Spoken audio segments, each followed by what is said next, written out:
Buen tiempo, quien les habla su amigo y servidor, el apóstol Marcelo Santana. Y hoy, en Píldora de Fe, en mi secreto, dice el Señor, parte 8. Así es, continuamos con esta serie de enseñanzas. En mi secreto, dice el Señor, hemos venido aprendiendo cuán importante es entrar en el secreto del Señor, como dice otras versiones, entrar en la reunión secreta, en la reunión confidencial del Señor, porque allí Dios nos va a dar el mensaje que requerimos en función de lo que estamos viviendo, en función de la voluntad de Dios, de su propósito para con nuestras vidas.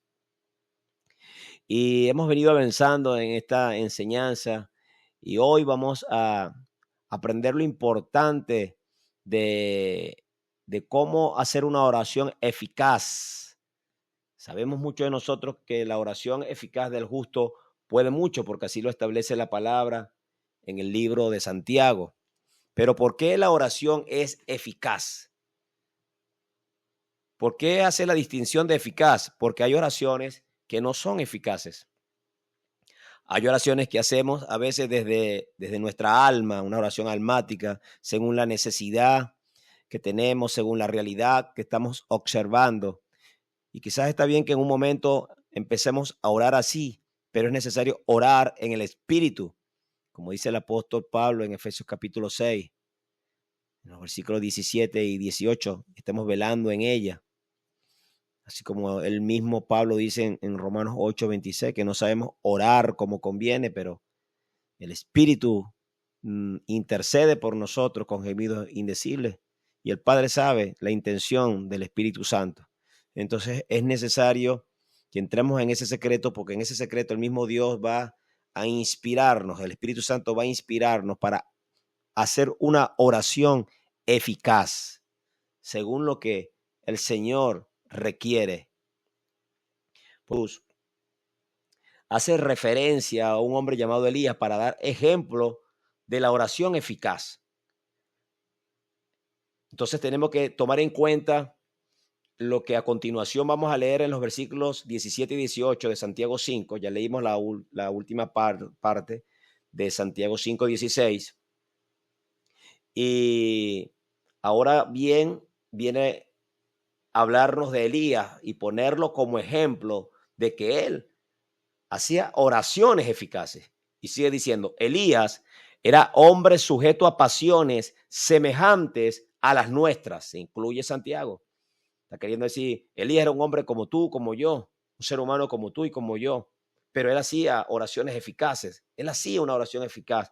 Sigue diciendo, y oró fervientemente para que no lloviese. Y no llovió sobre la tierra por 3 años y 6 meses. ¡Wow! Por 3 años y 6 meses no llovió. En Primera de Reyes, capítulo 17, versículo 1, podemos leer cómo allí Elías, delante del rey Acab, soltó esa palabra diciendo que vive Jehová en cuya presencia estoy, que no lloverá sino por mi palabra. Y aparentaba que fuera una palabra de él, no, era la palabra de Dios en él y él la estaba soltando como si fuese de él, identificándose con la palabra del Señor. Aquí entonces el autor de este libro, inspirado obviamente por el Espíritu Santo, está trayendo a memoria ese hecho que ocurrió. Ahí hubo una oración eficaz. ¿Por qué fue una oración eficaz? Porque se cumplió la oración que ejecutó, que realizó Elías. Y no llovió sobre la tierra por 3 años y 6 meses. Se ratifica ciertamente que no llovió por 3 años y 6 meses porque el mismo Señor Jesucristo, en Lucas capítulo 4, versículo 25, dice lo siguiente, y en verdad os digo que muchas viudas había en Israel en los días de Elías, cuando el cielo fue cerrado por 3 años y 6 meses. Vemos entonces que el Señor Jesús está ratificando lo que dice su hermano Santiago, está confirmando la palabra, o sea que pasaron 3 años y 6 meses. Vemos entonces que en Primera Reyes 17:1 se suelta la palabra en oración delante del rey, se cumplió. Pero luego dice el versículo 18 en Santiago 5, y otra vez oró, y el cielo dio lluvia, y la tierra produjo su fruto.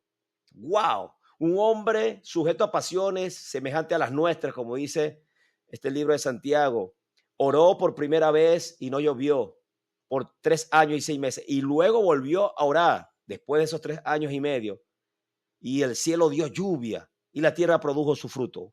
Este hombre tuvo la capacidad de hacer oraciones respondidas por el Señor y se vieron cristalizadas aquí en la tierra. Fueron oraciones eficaces, pero ¿dónde está el secreto de esa oración eficaz? ¿Por qué esas oraciones Dios las respondió y de manera portentosa se evidenciaron aquí en la tierra al punto que había una gran hambre, como acabamos de leer en Lucas 4:25, que lo está ahí expresando nuestro Señor Jesús?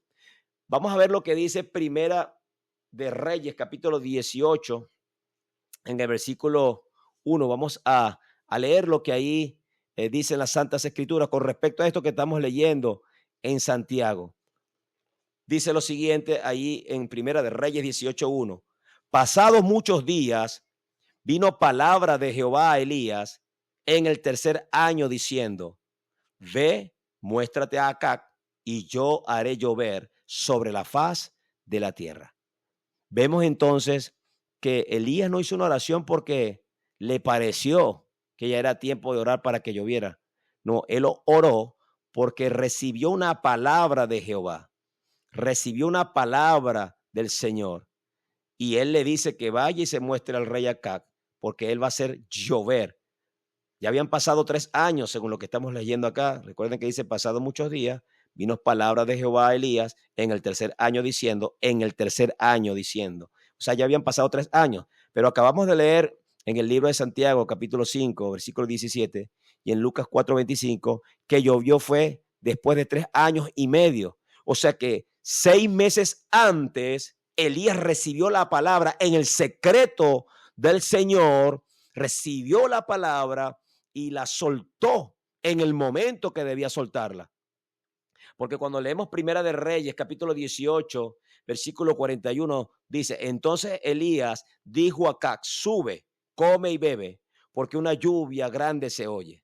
Acab subió a comer y a beber, y Elías subió a la cumbre del Carmelo, y postrándose en tierra, puso su rostro entre las rodillas, y dijo a su criado: sube ahora y mira hacia el mar. Y él subió y miró y dijo: no hay nada. Y él le volvió a decir: vuelve 7 veces. A la 7ª vez dijo: yo veo una pequeña nube como la palma de la mano de un hombre que sube del mar. Y él dijo: ve y di a Acab: unce tu carro y desciende, para que la lluvia no te ataje. Y aconteció, estando esto, que los cielos se oscurecieron con nubes y viento, y hubo una gran lluvia, pero Elías le está dando la palabra al rey acá y le está diciendo que coma, que beba, que suba, porque vino una gran lluvia de camino. Comenzó a orar allí en el monte Carmelo y no se levantó en la posición que estaba, postrado con su cabeza entre las rodillas, hasta que no llovió. ¿Por qué?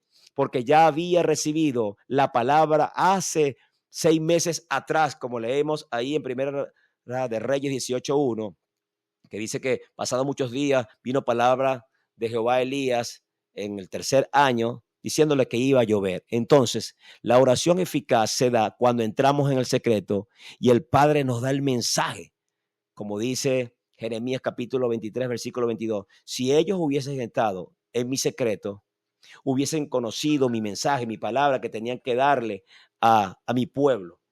Asimismo, entonces Elías recibió el mensaje. ¿Por qué?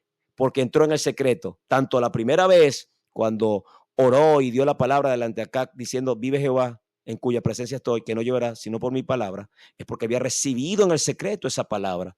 Y ahora, en esta oportunidad, 3 años y medio después, que le da la palabra al rey Elías diciendo que va a llover y llueve, es porque 6 meses antes, es decir, pasado 3 años, Dios le dio la palabra. ¡Wow! Tremendo. Por eso tenemos que tener la intimidad con el Señor. Incluso nos maravillamos porque el mismo Elías, antes de esa lluvia copiosa, llueve cielo, llueve fuego del cielo, perdón, fuego del cielo.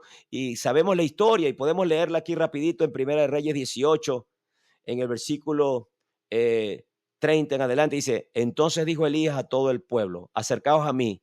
Y todo el pueblo se le acercó y él arregló el altar de Jehová que estaba arruinado. Y tomando Elías 12 piedras conforme al número de las tribus de los hijos de Jacob, al cual había sido dada palabra de Jehová diciendo, Israel será tu nombre. Edificó con las piedras un altar en el nombre de Jehová. Después hizo una zanja alrededor del altar en que cupieran 2 medidas de grano. Preparó luego la leña y cortó el buey en pedazos y lo puso sobre la leña. Y dijo, llenad 4 cántaros de agua y derramadla sobre el holocausto y sobre la leña. Y dijo, hacedlo otra vez. Y otra vez lo hicieron. Dijo aún, hacedlo la tercera vez. Y lo hicieron la tercera vez. De manera que el agua corría alrededor del altar y también se había llenado de agua la zanja. Cuando llegó la hora de ofrecer el holocausto, se acercó el profeta Elías y dijo, Jehová, Dios de Abraham, de Isaac, de Israel, sea hoy manifiesto que tú eres Dios en Israel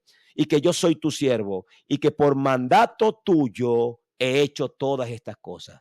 Por mandato de Dios, Él preparó el altar, el buey, la leña, todo lo preparó. Entonces, dice el versículo 37, respóndeme Jehová, respóndeme, para que conozca este pueblo que tú, oh Jehová, eres el Dios y que tú vuelves a ti el corazón de ellos. Entonces cayó fuego de Jehová y consumió el holocausto, la leña, las piedras y el polvo, y aún lamió el agua que estaba en la zanja. Este hecho portentoso ocurrió es porque Elías estaba en el secreto, y en el secreto Dios le dio la instrucción, Dios le dio el mandato que hiciera todas esas cosas, porque lo leemos en el versículo 36. Dice, Dios de Israel, que yo soy tu siervo y que por mandato tuyo he hecho todas estas cosas. Es necesario entonces entrar en el secreto, ahí en la reunión secreta, para que podamos realizar la oración eficaz del justo, y entonces traerá respuesta aquí en la tierra y podremos ver la gloria del Señor en nuestras vidas, en nuestras familias, en nuestras naciones, en nuestros ministerios. Y es lo que quiere Dios, que su gloria sea manifiesta, porque hay una promesa sobre toda la humanidad, que toda la tierra será llena del conocimiento de la gloria del Señor, así como cubren las aguas el mar. Así que tenemos que entrar en el secreto del Señor, en esa reunión confidencial, para que entonces podamos decir con plena convicción de fe que lo mejor está por venir. Cristo te ama profundamente.